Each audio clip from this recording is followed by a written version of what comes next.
Talupod!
First time that the ROTC Summer Camp Training in Advanced ROTC Academic Phase Training were conducted in the island of Mindoro.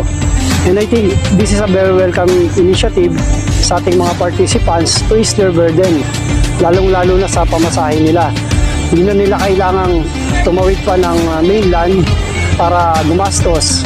And we're very thankful to the leadership of the Mindoro State University for accommodating us.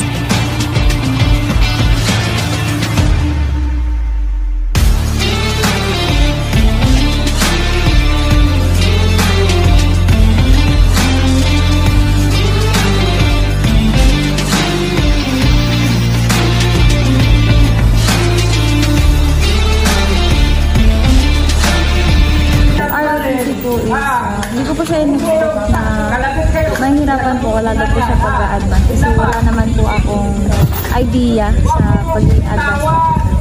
Although na masaya naman po ako na sumali pa rin po ako dito kasi marami po akong mga opportunity po na nakukuha tulad na lang po ng pagiging pong isang platoon leader po, pagiging office leading po sa loob ng RSP class.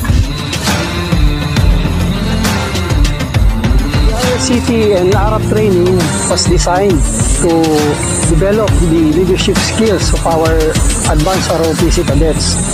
It will boost their confidence pag nagturo na sila sa ating mga basic ROTC pag nagpasukan na. And one of the innovations of the Philippine Army is allowing the personnel of the Army Recruitment Office to administer